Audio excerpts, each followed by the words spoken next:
Blackmailer एक रोमांचक कथा चौथा अंतिम भाग। सूरज काही बोलण्याच्या आतच भैरवीला चक्कर येते। ती तिथेच खाली पडते। भैरवी तो जोरात ओरडतो।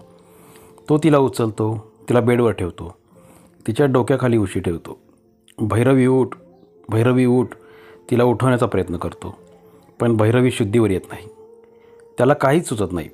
तो तसाच धावत स्वयंपाकघरात जातो। भरलेली पाण्याची बाटली घेऊन तो पुन्हा बेडरूममध्ये जातो। बाटलीतील थोडं पाणी तिच्या चेहऱ्यावर शिंपडतो। जसं पाणी पडतं तशी ती थोडी शुद्धीवर येते। शुद्धीवर आल्यावर ती तशीच सूरजला बिलगते आणि मोठ्याने रडायला सुरुवात करते। सूरज पहिल्यांदा तिला एवढं रडताना बघत होता। तो तिला शांत करण्याचा प्रयत्न करत होता, पण तिचं रडणं वाढतच गेलं।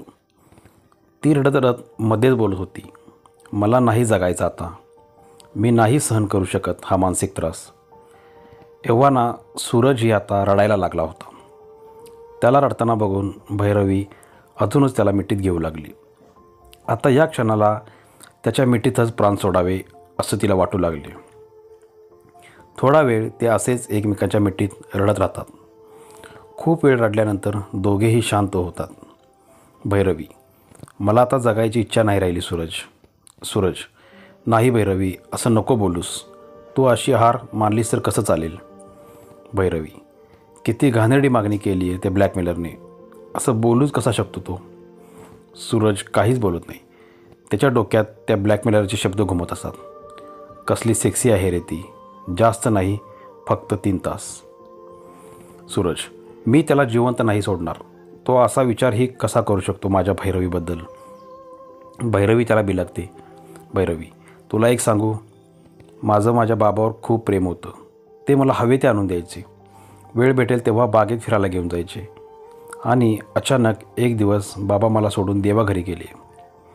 माझी घराची सर्व जबाबदारी माझ्या आईवर पडली। ती कामावर जाऊ लागली। मी घरात एकटेपणाने जगू लागली। एकटेपणा काय असतो हे मी अनुभवले। नंतर तुझ्या आईने मला जवळ केलं, मला आपल्या मुलीसारखी वागणूक दिली। तुझी माझी भेट झाली। कधी तुझ्या प्रेमात पडली ते समजलंही नाही। एक दिवस तू मला प्रपोज केलास। तो दिवस मी कधीच विसरू शकत नाही।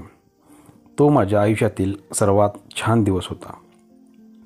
तुझा पहिला स्पर्श, आपला पहिला किस, आपलं पहिलं मिलन, ते सर्व सुखाचे क्षण मी कधीच विसरू शकणार नाही।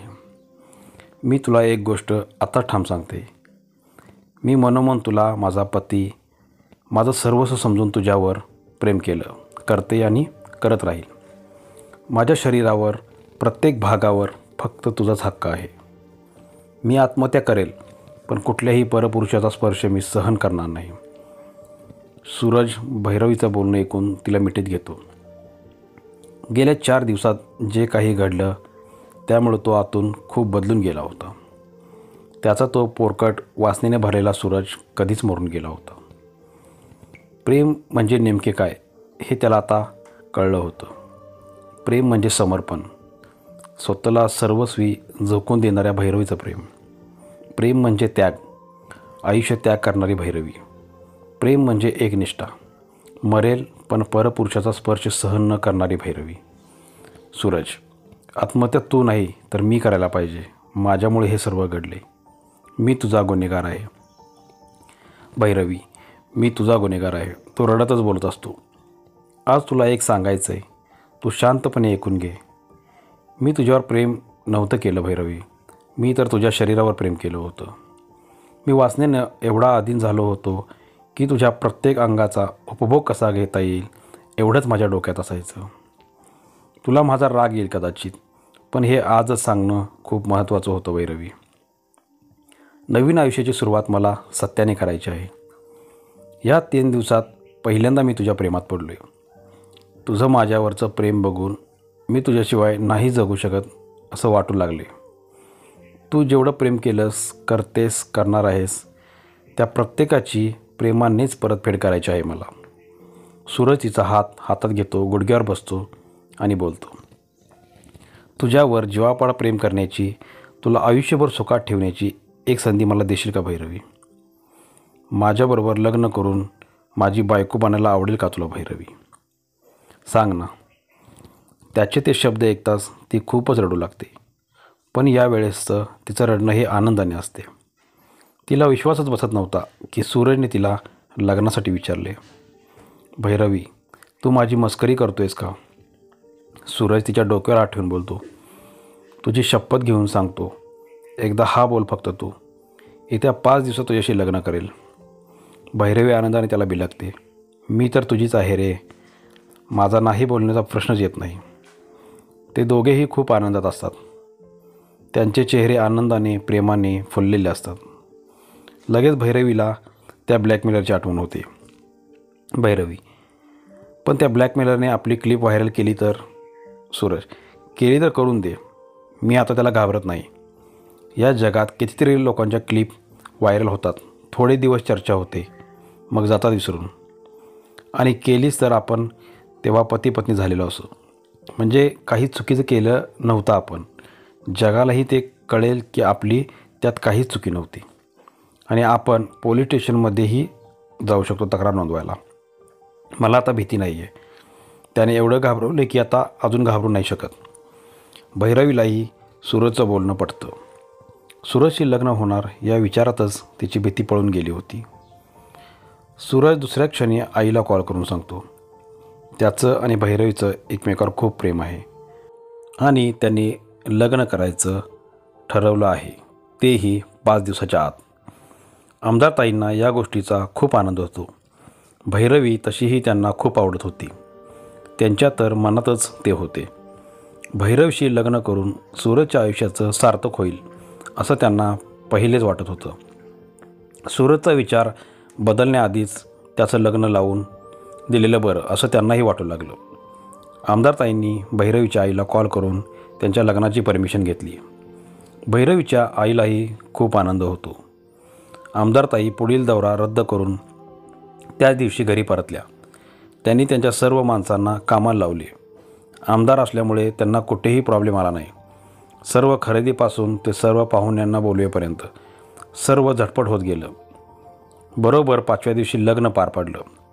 सर्वजण खूप आनंदात होते. लग्नाला खूप जण आशीर्वाद देण्यास आले होते.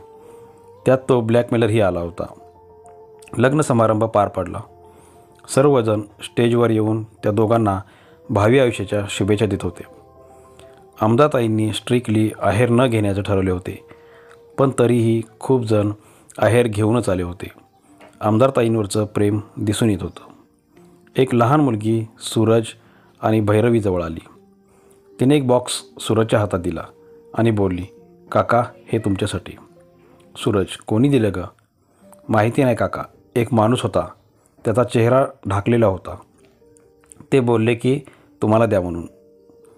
गिफ्ट फ्रॉम ब्लॅकमेलर असं त्या बॉक्सवर लिहिलं होतं. सूरज आणि भैरवी दोघेही घाबरतच तो बॉक्स उघडतात. त्या बॉक्समध्ये 2 लाख रुपये, एक मेमरी कार्ड आणि एक चिठ्ठी असते. मेमरी कार्ड बघून ते दोघेही आनंदित होतात. ते लगेचच ती चिठ्ठी उघडतात. सूरज आणि भैरवी, तुमच्या प्रेमाला माझा सलाम. मी तुमच्या प्रेमाची परीक्षा घेण्यासाठी हे सर्व केलं होतं. भैरवीबद्दल जे चुकीचं बोललो त्याबद्दल माफी असावी. ते मेमरी कार्ड आणि तुम्ही दिलेले 2 लाख रुपये मी तुम्हाला लग्नाचं गिफ्ट म्हणून दिले. तुम्हाला झालेल्या मानसिक त्रासाबद्दल मी तुमचा गुन्हेगार आहे. जमल्यास या ब्लॅकमेलरला माफ करा. हो, आणि हनीमूनला गेल्यावर तेथील रूम व्यवस्थित चेक करा. तिथे कोणी कॅमेरा तर लावला नाही ना? कारण सर्वजण भल्याचा विचार नाहीत करत. ती चिठ्ठी वाचून झाल्यावर दोघेही खूप आनंदित होतात. भैरवी, सूरज कोण असेल ती ब्लॅकमेलर? सूरज, नक्कीच कोणीतरी आपल्या जवळचा होता. तो मला चांगलाच ओळखून होता.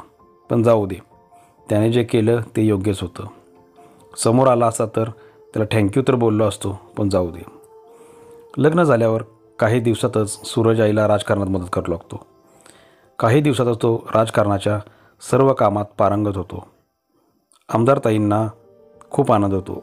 एक दिवस असंच आमदारताई भैरवीला भेटायला तिच्या बेडरूममध्ये जातात.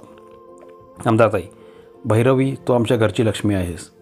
तू लग्न करून घरात आलीस आणि सूरज अगदी बदलून गेला आहे. बांधकामाच्या व्यवसायातही खूप नफा होतो आहे. राजकारणातही खूप यश मिळते. सर्व काही छान चालू आहे. भैरवी: पण हे सर्व तुमच्यामुळे शक्य झाले आई. बरोबर बोलतोय ना ब्लॅकमेलर.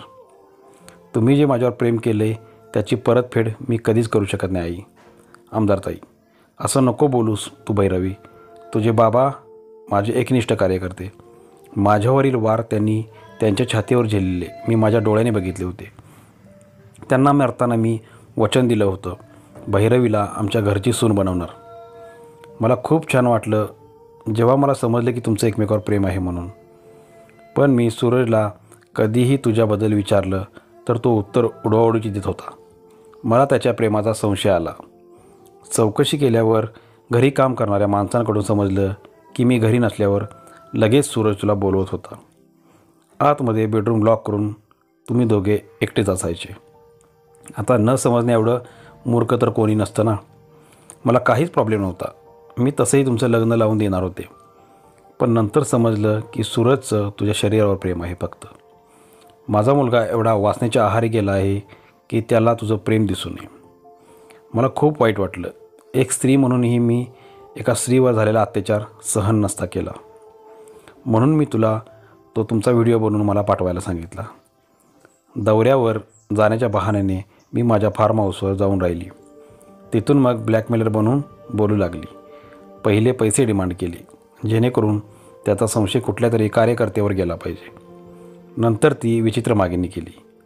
तू खरी फक्त सूरजच्या प्रेमाची नाही तर मी केलेल्या संस्काराचीही परीक्षा होती. आणि त्याने तुझ्याशी लग्न करायचं ठरवून माझी लाज राखली भैरवी. पण भैरवी तुला खरं मानावं लागेल. ब्लॅकमेलर कोण आहे हे माहिती असूनही तू छान ॲक्टिंग केलीस ग भैरवी. कॉलेजमधील नाटकात काम करून थोडंफार ॲक्टिंग शिकले होते मी. आणि तसंही हे नाटक चांगल्यासाठी करत होतो ना आपण आई. पण ते पैसे कसे घेतले तुम्ही ते नाही समजलं. आमदारताई: काही नाही ग. तू अविनाशबद्दल सांगितल्यावर मी लगेचच त्या घंटागाडीच्या ड्रायव्हरला आमच्या माणसाकडून सांगून ठेवलं काय करायचं ते. अविनाशची बाईक जशी नजरेआड झाली तशी त्याने ती पैशाची काळी पिशवी कचऱ्याच्या काळ्या पिशवीबरोबर बदलून टाकली. भैरवी: मांडलं तुमच्या राजकारणी डोक्याला. आमदारताई: तुझ्या वडिलांचे खूप उपकार होते माझ्यावर. ते तर मला फेडायचीच होते. मी जबरदस्ती करूनही सूरजचं तुझ्याशी लग्न लावून दिलं असतं. पण त्याने तुझ्यावर प्रेम कधीच केलं नसतं. म्हणून मला हाच योग्य पर्याय वाटला. पण भैरवी, ही गोष्ट आता इथेच दफन करून टाक. परत कधीच हा विषय आपण काढायचा नाही, ठीक आहे? भैरवी: हो नक्कीच आई. कथा समाप्त. मित्रांनो, कथा आवडल्यास नक्की आमच्या चॅनल मराठी स्टोरीजला सबस्क्राईब करा. धन्यवाद.